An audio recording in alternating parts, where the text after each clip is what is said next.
Hi dear nurses, ജോയാണ് Jose O E ടിയിൽ നിന്നും. കഴിഞ്ഞ വീഡിയോയിൽ നമ്മൾ ഒ ഇ ടി എക്സാം എന്താണെന്നും ഒ ഇ ടി എക്സാമിലെ പ്രധാനപ്പെട്ട വില്ലന്മാരാരൊക്കെയാണെന്നും പരിചയപ്പെട്ട് കഴിഞ്ഞല്ലോ. ആരൊക്കെയായിരുന്നു അവർ? Listening, reading, writing and speaking. ഇന്ന് നമ്മൾ കാണാൻ പോകുന്നത് ഒ ഇ ടി ലിസ്ണിങ്ങിനെ പറ്റിയാണ്. അതിനു മുൻപായി ഒ ഇ ടി ലിസ്ണിംഗ് എന്താണെന്ന് നമ്മൾ പഠിച്ച കാര്യങ്ങൾ ഒന്ന് റിഫ്രഷ് ചെയ്താലോ? ഒ ഇ ടി ലിസണിങ്ങിനായി നമുക്ക് അലോക്കേറ്റ് ചെയ്തിരിക്കുന്ന ടോട്ടൽ ടൈം 45 മിനിറ്റ്സ് ആണ്. ഈ 45 മിനിറ്റ്സിൽ 42 ക്വസ്റ്റ്യൻസ് നല്ല രീതിയിൽ കംപ്ലീറ്റ് ചെയ്താൽ ഒ ഇ ടി ലിസണിംഗ് പാസ്സായെന്ന് പറയാം. ഒ ഇ ടി ലിസണിങ്ങിനെ ഇവർ 3 പാർട്ടുകളിലായി തിരിച്ചിട്ടുണ്ട്. Part A, part B and part C. Part A എന്ന് പറയുന്നത് ഗ്യാപ്പ് ഫില്ലിംഗ് ആണ്. 24 ഗ്യാപ്സ് 2 എക്സ്ട്രാക്റ്റുകളിൽ നിന്ന് കേൾക്കുന്ന കാര്യങ്ങൾ വെച്ച് നിങ്ങൾ ഫില്ല് ചെയ്യേണ്ടതായിട്ടുണ്ട്. പാർട്ട് ബിയിൽ മൾട്ടിപ്പിൾ ചോയ്സ് ആണ്. നിങ്ങൾക്ക് ശരിയെന്ന് തോന്നുന്ന ഉത്തരം ബബിൾ ചെയ്യുകയാണ് നിങ്ങൾ ചെയ്യേണ്ടത്. പാർട്ട് സിയും അതുപോലെ തന്നെ. ഇനി നമുക്ക് O E T part A ഒരു എക്സാമ്പിളോട് കൂടി പഠിച്ചാലോ? ഇപ്പോൾ നിങ്ങൾക്ക് ഒ ഇ ടി ലിസണിങ്ങിനെ പറ്റിയുള്ള ഒരു ജനറൽ ഐഡിയ മാത്രമേ ഉള്ളൂ. ഇനി നമ്മൾ പഠിക്കേണ്ടത് ഒ ഇ ടി ലിസണിങ്ങിലെ ഓരോ പാർട്ടും എങ്ങനെ ഈസിയായി ക്രാക്ക് ചെയ്യാം എന്നുള്ളതാണ്. അതിനുവേണ്ടി ഇപ്പോൾ നിങ്ങൾക്ക് ഞാനൊരു എക്സാമ്പിൾ പറഞ്ഞു തരാം. O E T listening part A ആണ് ആദ്യമായി നമ്മൾ നോക്കുന്നത്. ഇപ്പോൾ നിങ്ങൾക്ക് കാണാം, ഫർദർ ട്രീറ്റ്മെൻറ്റ് എന്നൊരു ഹെഡിങ്ങോട് കൂടി എപ്പിഡ്യൂറൽ ഇഞ്ചെക്ഷൻസ് എന്ന് എഴുതിയിട്ടുണ്ട്. ദെൻ 9th എന്നൊരു നമ്പർ ഉണ്ട്. പിന്നെ ഒരു ഗ്യാപ്പാണ്. ഇലക്ട്രിക്കൽ ഇമ്പൾസസ് എന്ന് എഴുതിയിട്ടുണ്ട്. ഡിസൈഡഡ് നോട്ട് ടു ട്രൈ എന്ന് എഴുതിയിട്ടുണ്ട്. ദെൻ 10th ഒരു ഗ്യാപ്പാണ്. സോ ഇതിൽ നിന്ന് നമുക്ക് എന്ത് മനസ്സിലാക്കാം? അവിടെ 9th ഒരു ക്വസ്റ്റ്യൻ്റെ ആൻസർ അവിടെ എഴുതാൻ മിസ്സിംഗ് ആണ്. 10th വണ്ണും ഒരു ആൻസർ അവിടെ എഴുതേണ്ടതായിട്ടുണ്ട്. സോ ഈ ഫർദർ ട്രീറ്റ്മെൻറ്റ് എന്ന് പറയുന്നത് നമ്മളെ ആൻസറിലേക്ക് നയിക്കുന്ന ഒരു ക്ലൂ ആണ്. എപ്പിഡ്യൂറൽ ഇഞ്ചെക്ഷൻസ് എന്ന് പറയുന്നതും നമ്മളെ ആൻസറിലേക്ക് നയിക്കുന്ന ഒരു ക്ലൂ ആണ്. Electrical impulses decided not to try. Electrical impulses എന്ന് പറയുന്ന എവിടെയോ ഓഡിയോയിൽ ഇലക്ട്രിക്കൽ ഇമ്പൾസസിനെ പറ്റി പറയുന്നുണ്ട്. ആ ഇലക്ട്രിക്കൽ ഇമ്പൾസസിനെ പറ്റി പറയുന്നിടം നമ്മൾ ശ്രദ്ധിക്കേണ്ടതായിട്ടുണ്ട്. അതിനുശേഷം എന്തോ ഒന്ന് അവർ ട്രൈ ചെയ്യണ്ട എന്ന് തീരുമാനിച്ചു എന്നും പറയുന്നുണ്ട്. അതെന്താണെന്നാണ് 10th ക്വസ്റ്റ്യൻ്റെ ആൻസറായിട്ട് എഴുതേണ്ടത്. സോ ഇതിൽ നിന്ന് നമുക്ക് എന്ത് മനസ്സിലാക്കാം? ഇതൊരു മോഡൽ മാത്രമാണ് ലിസ്ണിംഗ് പാർട്ട് എയുടെ. ഇതുപോലുള്ള 12 ക്വസ്റ്റ്യൻസ് ആണ് ഒരു എക്സ്ട്രാക്റ്റ് നിങ്ങൾ കംപ്ലീറ്റ് ചെയ്യേണ്ടത്. 2 എക്സ്ട്രാക്റ്റുകളിലായി 24 ക്വസ്റ്റ്യൻസ് കംപ്ലീറ്റ് ചെയ്യേണ്ടതുണ്ട്. സോ ഇതുപോലത്തെ 24 ഗ്യാപ്സ് നിങ്ങൾ ഫില്ല് ചെയ്യണം. അപ്പോൾ നമുക്ക് എന്ത് മനസ്സിലാക്കാം? ഈ ഫർദർ ട്രീറ്റ്മെൻറ്റ് എന്ന് പറയുന്നത് നമുക്ക് ആൻസറിലേക്ക് നയിക്കുന്ന ഒരു ക്ലൂ ആണ്. അപ്പോൾ നമുക്കിനി ഓഡിയോ ഒന്ന് നോക്കിയാലോ? ഇവിടെ ഞാൻ ഓഡിയോയുടെ ട്രാൻസ്ക്രിപ്റ്റ് എഴുതിയിട്ടുണ്ട്. സോ നേഴ്സ് പറയുന്ന കാര്യം അവിടെ എഴുതിയിട്ടുണ്ട്. നേഴ്സാണ് സംസാരിക്കുന്നത്. നേഴ്സ് ചോദിക്കുകയാണ്, I C any other treatment. So any other treatment indicates further treatment. So further treatment എന്നുള്ളതാണ് അവിടെ പാരഫ്രേസ്ഡായി എനി അതർ ട്രീറ്റ്മെൻറ്റ് എന്ന് ചോദിച്ചിരിക്കുന്നത്. അതിനുശേഷം ക്വസ്റ്റ്യൻ മാർക്കാണ്. സോ ജേക്കബ് സംസാരിക്കുകയാണ് അതിനുശേഷം. അപ്പോൾ എന്താണ് ജേക്കബ് അവിടെ പറയുന്നത്?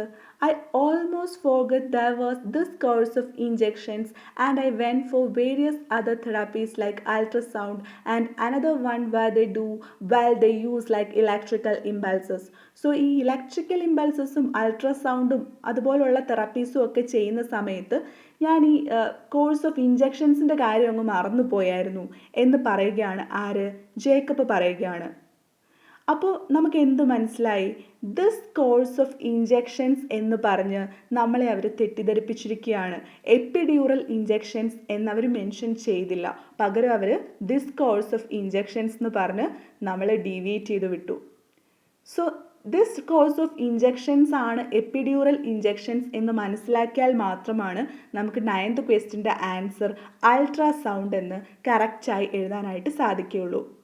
അത് നമുക്ക് എങ്ങനെ സാധിക്കുമെന്ന് ചോദിച്ചാൽ ബൈ പ്രാക്ടീസ്. നന്നായി പ്രാക്ടീസ് ചെയ്താൽ മാത്രമേ നമുക്ക് ആ ഒരു ക്ലാരിറ്റിയിലേക്ക് എത്താനായിട്ട് സാധിക്കുകയുള്ളൂ. അപ്പോൾ നമ്മൾ കേട്ടു ഇലക്ട്രിക്കൽ ഇമ്പൾസസ് വരേക്കും അവർ പറഞ്ഞു കഴിഞ്ഞു. സോ നമ്മുടെ അടുത്ത നമ്മൾ ശ്രദ്ധിക്കേണ്ട എന്താണ്, ഇനി അവർ എന്തോ ഒന്ന് ട്രൈ ചെയ്യണ്ട എന്ന് ഡിസൈഡ് ചെയ്തിട്ടുണ്ട്. ആ കാര്യമാണ് എൻ്റെ 10th ക്വസ്റ്റിൻ്റെ ആൻസറായിട്ട് വരുന്നത്. സോ അടുത്ത എന്താണ് അവർ പറയുന്നത്, I can't remember exactly what it's called. At one point I even considered acupuncture, but by then the other things were beginning to take effect and the symptoms were subsiding, so I gave it a miss. എന്താണ് അവർ പറയുന്നത്,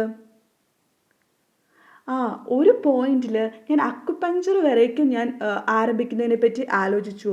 at one point I even considered, ഞാൻ consider ചെയ്തിരുന്നു അക്യുപങ്ക്ചറും. പക്ഷേ ആ സമയത്താണ് എന്താണ് എൻ്റെ അതർ തെറാപ്പീസ് അതിൻ്റെ ഒരു എഫക്റ്റ് കാണിക്കാൻ തുടങ്ങിയത്.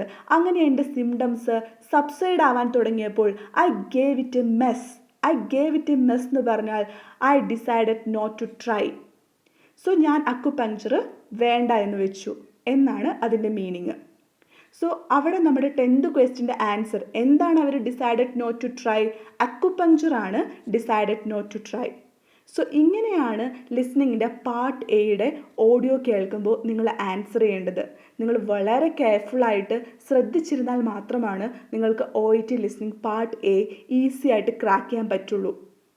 OET ലിസ്ണിംഗ് പാർട്ട് എ ചെയ്യുമ്പോൾ മോസ്റ്റ് ഓഫ് ദ നഴ്സസ് ചെയ്യുന്ന ഒരു മിസ്റ്റേക്കാണ്, നമുക്ക് ഒരു ക്വസ്റ്റിൻ്റെ ആൻസർ കിട്ടിയില്ല എന്നുണ്ടെങ്കിൽ നമ്മൾ അതിൽ തന്നെ സ്റ്റിക്ക് ഓൺ ചെയ്യും.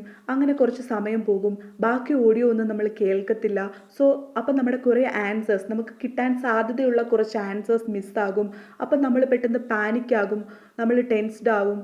സോ പിന്നീട് ഒന്നും നമുക്ക് എഴുതാൻ സാധിക്കില്ല. സോ അങ്ങനെ ഒരു അവസ്ഥ വരാതിരിക്കാൻ നിങ്ങൾക്ക് ഒരു ആൻസർ കിട്ടിയില്ല എന്നുണ്ടെങ്കിലും ഇറ്റ്സ് ഓക്കെ, നിങ്ങൾ അവിടെ സ്റ്റിക്ക് ഓൺ ചെയ്യാതെ അവിടെ നിന്ന് അടുത്ത ക്വസ്റ്റ്യനിലേക്ക് ജമ്പ് ചെയ്യാനുള്ള ഒരു മനസ്സ് കാണിക്കുക. അപ്പോൾ നിങ്ങൾക്ക് കിട്ടാൻ സാധ്യതയുള്ള കുറേ ആൻസേഴ്സ് കിട്ടും. അതിനുശേഷം ഈ 24 ഗ്യാപ്സും ഫില്ല് ചെയ്തതിന് ശേഷം നിങ്ങൾക്കൊരു 2 minutes ടൈം കിട്ടും. ആ സമയത്ത് നിങ്ങൾക്ക് കിട്ടാതെ പോയ ആൻസറിൻ്റെ അടുത്ത് വന്ന് അതിന് മേലത്തേതും താഴത്തെ ആൻസറും എല്ലാം നോക്കി ആ സ്ഥലത്ത് വരാൻ സാധ്യതയുള്ള ഏറ്റവും ഫിറ്റായിട്ടുള്ള ഒരു ആൻസർ നിങ്ങൾ പ്രെഡിക്റ്റ് ചെയ്തങ്ങ് എഴുതുക. ഒരു പക്ഷേ നിങ്ങളുടെ ആൻസർ ശരിയായേക്കാം.